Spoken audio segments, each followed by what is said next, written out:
Turning 40 is like stepping onto a trapdoor. One wrong move and everything starts shifting.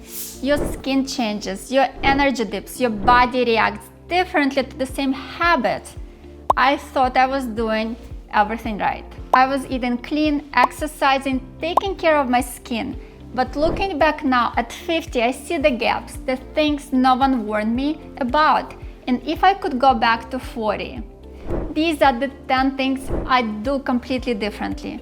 I'm sharing them with you because I wish someone had shared them with me. Hi, I'm Alla Shapira, and my goal is simple: to help women stay healthy, beautiful, and strong without fear or confusion. In my 40s, I still believed the myth we all believe: too much protein makes you bulky. Women don't need as much as men. If you're eating clean, you are fine. I thought I was doing the right thing: smoothies, salads, low-fat meals. But I was underfueling one of the most important assets we have as we age: muscle. And here's what no one told me back then. After 40, women naturally start to lose muscle mass. It's called sarcopenia, and it happens quietly. You don't notice it at first, but then one day you're not as strong. You feel softer, your metabolism slows, your joints feel achy, and you wonder what changed. Protein is what changed. Or rather, my lack of it. Now I know protein isn't just for bodybuilders. It's a foundation tool for aging well.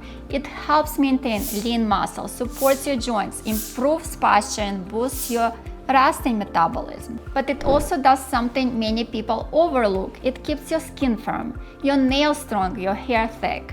It even helps regulate hunger and reduce cravings, especially during perimenopause and menopause. These days, I shoot for 30 grams of protein per meal. And I'm intentional about it. Greek yogurt with a scoop of collagen or protein powder for breakfast, grilled chicken with lentils or quinoa for lunch, beef, turkey for dinner. It took me years to realize this one change was the key to feeling energized, staying lean, and looking vibrant without extreme diets overexerting. It's about eating smarter, and for women over 40, protein is non-negotiable. In my 40s, I was running marathons. I still run them. I was proud of my stamina, my discipline. I thought cardio was keeping me fit and strong, but I missed something huge. I told you earlier how I was losing muscle without realizing it. I was eating too little protein, and I wasn't doing the one kind of exercise that could actually stop the muscle loss: strength training. See, running made me feel strong on the outside, but underneath, my lean muscle was shrinking year after year. And that meant a slower metabolism, weaker posture, and yes, more injuries. I used to think strength training was for men or for women who want to look bigger. I didn't realize it was about protecting my future self. Lifting weights doesn't just change how you look, it changes how you age. It builds bone density to support joints, it improves insulin sensitivity and brain function. Muscle is like a bank account, something you'll need to draw from your 60s, 70s, and 80s. These days, I think smarter. 2 to 3 sessions per week. It could be dumbbells at home, Pilates, reformer, body weight moves like squats, lunges, push-ups, and I still run because I love it. But if I could go back to 40, I would have swapped just one cardio day for strength. That one shift would have made every part of my body stronger and more resilient.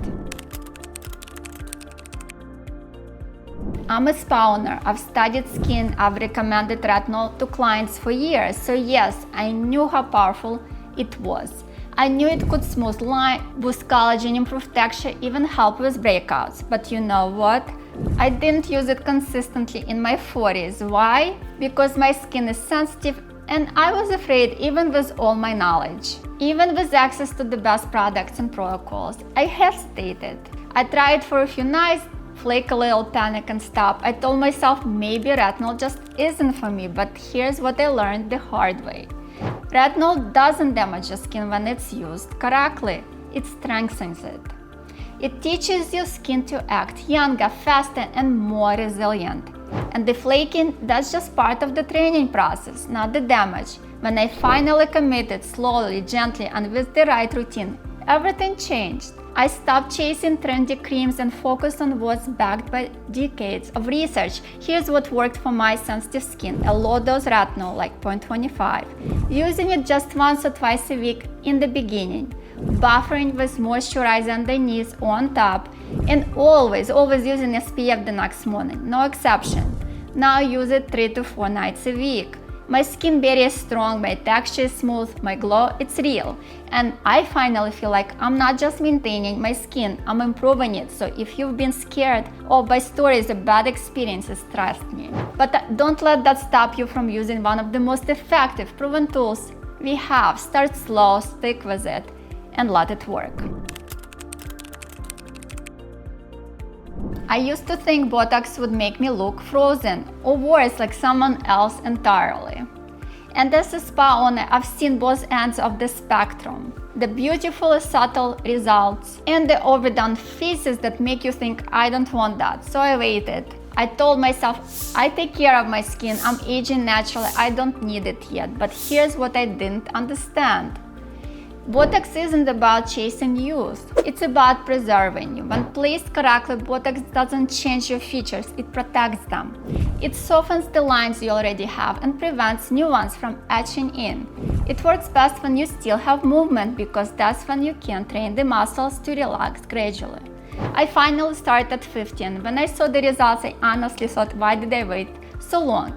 I still looked like me, just less tired, and the beauty of it pairs incredibly well with skincare. Botox smoothes from underneath while your skincare improves the surface.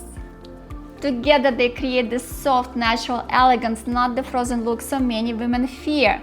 Here's what I always tell my clients. Now, don't start too early, you don't need it in your 20s and 30s. Don't overdo it, and always go to someone who understands anatomy, not someone just chasing the money. If I could go back, I would start a few years earlier.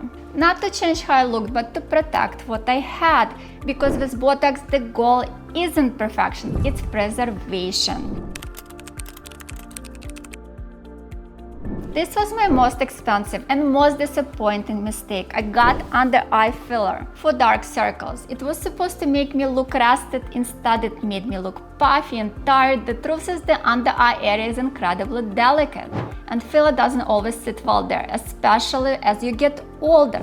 It looked uneven and it drew attention to exactly what I was trying to hide. If I could go back, I would skip that entirely. Instead, I'd focus on treatment like PRP Easy Gel. It uses your own plasma and albumin to create a subtle, natural-looking skin, and it stimulates collagen. No puffiness, no Tyndall effect, no regrets. This is one of those areas where less is more, and being conservative is everything. Sometimes the best result is what you don't see. In my 40s, I was stressed like a badge of honor. Busy meant productive. Overwhelmed meant important. I didn't realize it was slowly aging me from the inside out. Stress isn't just emotional, it's hormonal. Chronic cortisol breaks down collagen, disrupts your sleep, increases belly fat, and spikes inflammation. It affects everything: your skin, your energy, your weight, your mood. Looking back, I can see the years when stress was high. My skin looked dull, I was inflamed, tired, and no product could fix it. Now I treat stress as a health risk. I protect my peace like I protect my skincare routine. What changed? Daily walks, more sleep, saying no without guilt, breathwork, massage, boundaries. I don't wait for burnout anymore. I build recovery in, and my skin, body, and brain all thank me for it. I didn't ignore my neck, I just forgot to include it. Every morning and night I'd do my full skincare routine. But like so many women, I'd stop at my jawline. I wasn't thinking about how the neck ages until it caught up with me. The skin on your neck is thinner, it has fewer oil glands, it gets just as much sun, if not more, but it's more prone to crepiness, horizontal lines, and loss of firmness. And while I was applying vitamin C, retinol, and moisturizers daily, I wasn't consistently bringing those products down to my neck. Now I'm seeing the difference. At 50, I'm playing catch up with microtox and intense hydration. They help, but prevention would have been easier. If I could go back, I'd make one small change. Whatever I use on my face, I'd extend it all the way down. Cleanser, serum, SPF, no skipping, no excuses, because your neck isn't separate from your face, it's part of the story. I grew up in the low-fat era. We were told fat was the enemy, so I bought the yogurt with 0%, the fat-free salad dressing, the low-fat snacks. It felt like the healthy choice. But in my 40s, it started to backfire. I was consistently hungry, my skin looked dry, my energy dipped by 3 p.m., and I couldn't figure out why until I realized I was starving my hormones.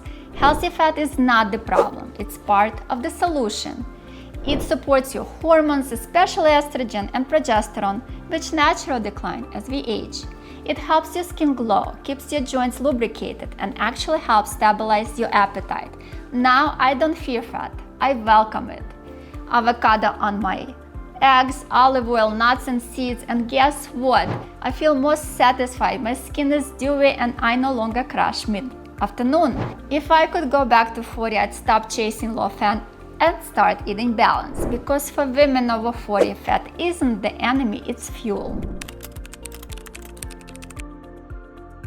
I used to take random powders and give up after 2 weeks, but collagen is a long game. You need the right type with the right support. What works for me? Hydrolyzed collagen peptides taken daily, vitamin C to help absorption, plenty of protein to provide the full amino acid profile, and time 8 to 12 weeks minimum for real skin, hair, and joint improvement. It's not a miracle, but done right, it's amazing. In your 40s, it's tempting to look for shortcuts. A serum, a detox, a procedure, but the truth, what you do every day will always matter more. Sleep, strength, protein, skincare, boundaries, hydration. I used to chase solutions, now I build systems. And that shift from hack to habit is what changed everything. None of these changes are about perfection. They're about momentum, awareness, and choosing what actually works. I created a free downloadable guide to help you start. High-protein meals, a beginner-friendly retinol routine, and a skincare plan that's simple and effective. The links are in the description, so grab them. And if this video helped you, please give it a like, subscribe, and follow me for more. I'm Alla Shapiro, and I believe women deserve the truth, not trends. So here it is, aging isn't the enemy, but ignoring it is. Take care of yourself, stay strong, stay beautiful, and I'll see you in the next video, and you can watch it